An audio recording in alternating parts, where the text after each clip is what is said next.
Before we begin this video, I just want to make sure you all are aware that this analysis is simply my interpretation of the events within the game. It is by no means the only interpretation out there, so if you disagree with some of the things I say, please let me know in the comments. Message me, tweet at me, whatever you have to do, because I want this to be more of a discussion than any sort of lecture where I talk to you for about 10 to 20 minutes or whatever. With that said, stick around after the jump and enjoy my review.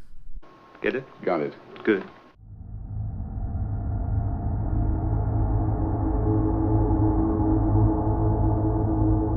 Layers of Fear, developed by Bloober Team and released late last year, is a psychological horror game experienced in the first person. Not only does this directly place the player in the shoes of the protagonist, but it allows us to experience the game world through the character's eyes, and this is important. As you progress throughout the game, it quickly becomes apparent that our protagonist is not quite all there, often seeing things that don't exist.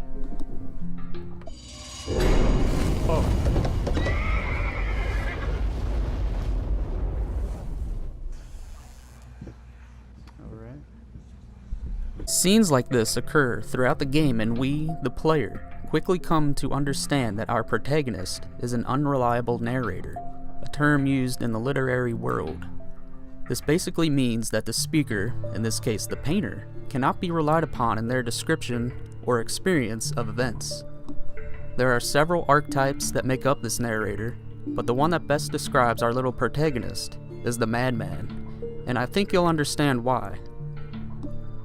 So when the game starts off, after the initial monologue sequence, we are given this quote by Oscar Wilde. "Every portrait that is painted with feeling is a portrait of the artist, not of the sitter." I immediately latch onto this, calling to mind the great Batman graphic novel, Arkham Asylum, Serious House on Serious Earth. In the appendices, Grant Morrison confirms that, in the story, the villains in the Batman universe are not so much autonomous entities, but are reflections of Batman's own troubled psyche. In the story, Batman metaphorically enters a prison of his own mind, forced to confront the various aspects of himself to bring order back to the asylum, i.e. himself. Sound familiar? In much the same way, our own protagonist, the unnamed painter, is locked inside his own personal hell, quite literally. At the beginning of the game, if one tries to leave the house, you'll find that the doorknob cannot be interacted with. Throughout the game, if a door is locked, it will at least let you interact with it, displaying a lock icon when you try to open it. Not this door, however. I have read interpretations that this means that the painter is in fact dead, hence the non-interactive doorknob. I simply take it as the painter is here to accomplish something, and he will not leave until he has got it right. Finish it. So what has he come to finish exactly? His magnum opus, of course. A painting that will set everything right again. A painting that will give him his old life back. A painting of his old wife. But why a painting, and why of his wife? I don't have a definite answer for this one, but I can offer up a theory. As we make our way through the game, we come to know the painter through his relationship with his family. We find out that he and his wife had a young daughter. This little girl, presumably because she is the daughter of a once well-respected artist, loved to draw pictures. But, since she is the daughter of said artist, her drawings were prey to her father's harsh criticism. No, that's not right. Try again. Don't give me that look. What do we do when we fail? We start over. You're better than this. Now sit down, and this time, let's make it perfect. How about that for emotional support, huh? Want some more?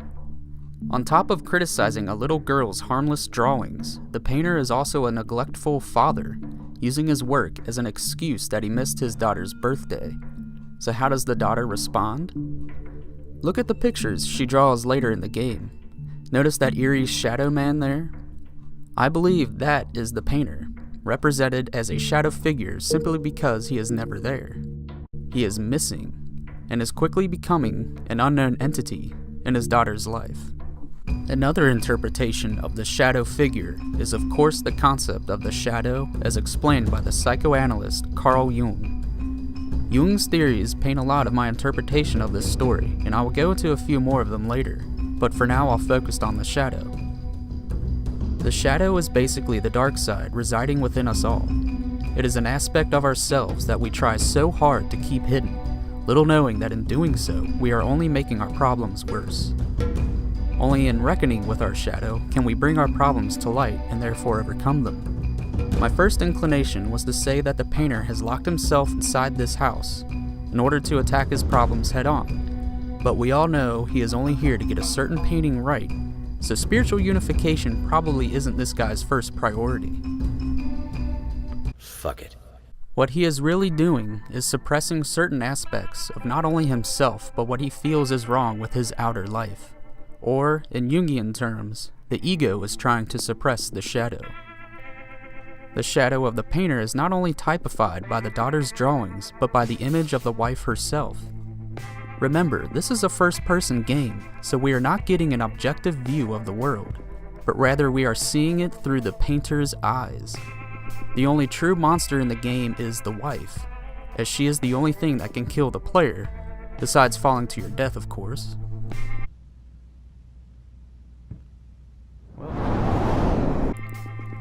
The heaviest example of the painter suppressing his shadow is later in the game when we are given a type of flashback sequence. Here, the painter recalls a conversation he had with a doctor right after his wife was disfigured. Is that her? Oh, God. Can she hear us? This is all fixable, right? No, you don't understand. Her face, her hands. She will be devastated. He is clearly more worried about her appearance than the actual state of her health. But is it really all about his wife here?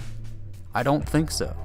I believe that the wife actually represents his career as a painter, thus, it was not only his wife that went up in flames, but his career as well.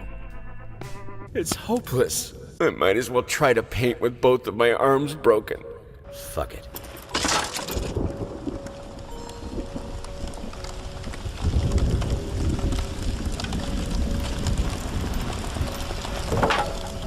But his wife and career were not the only things wounded in that fire. It was the painter's own ego as well. According to Jung, the ego is our sense of personal identity. To the painter, his personal identity is that of an artist. But the fire initiates a series of critical failures for the painter, perhaps the greatest of which was the baby painting. So what happens when the ego has been wounded? As perfectly summarized by the Jung Graphic Guide by Maggie Hyde and Michael McGinnis, the weakened ego leaves an individual in the dark, in danger of being swamped by chaotic, unconscious images.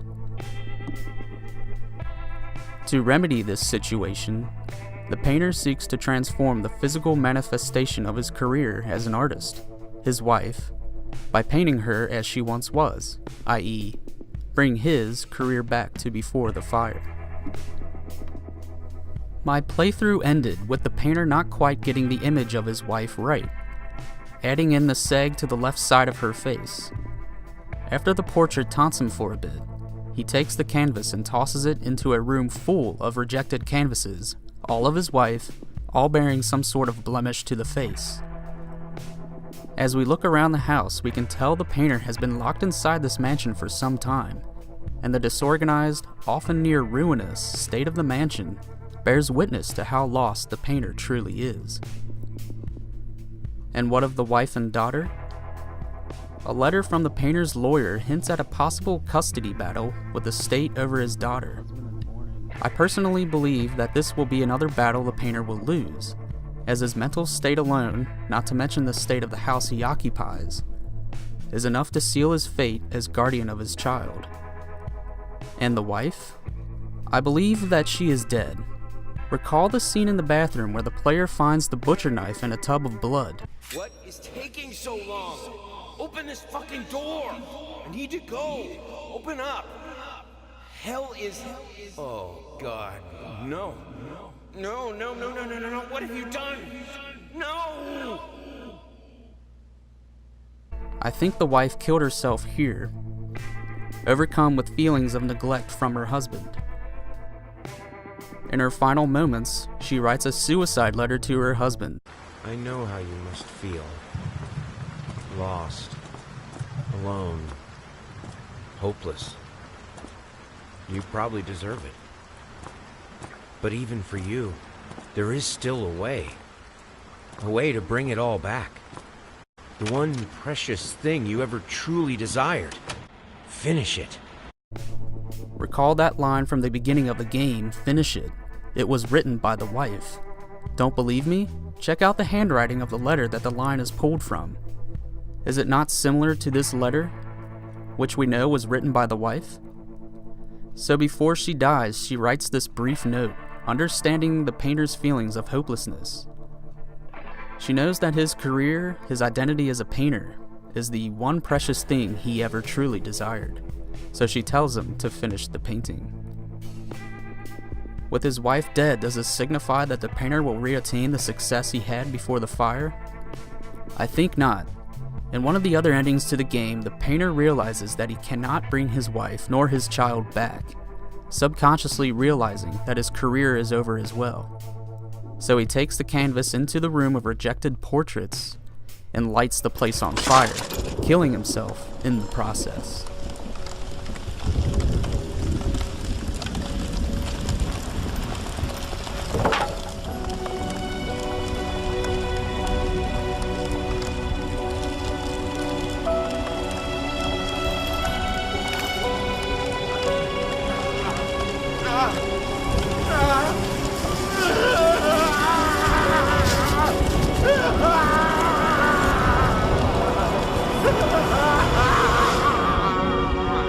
Alright guys, so here are my final thoughts. Since completing this game, I am undecided if this is truly a great game or not. On the one hand, it tells a powerful story of a man consumed by grief trying to recapture the point in his life when he was truly happy.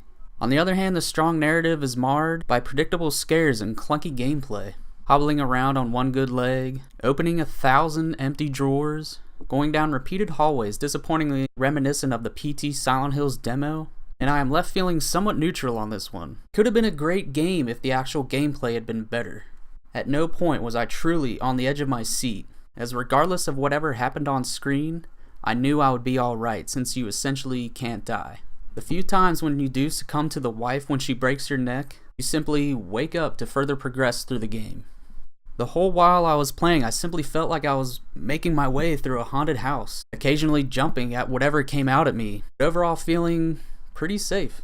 Again, this is just my interpretation of the game's narrative. If you disagree, or if you want me to further explain my line of thinking, especially the relationship of the ego and the shadow, hit me up in the comments down below, or contact me through my Twitter account, or through a direct message here at YouTube. Until next time guys, stay laughing, and I'll catch you in the next episode.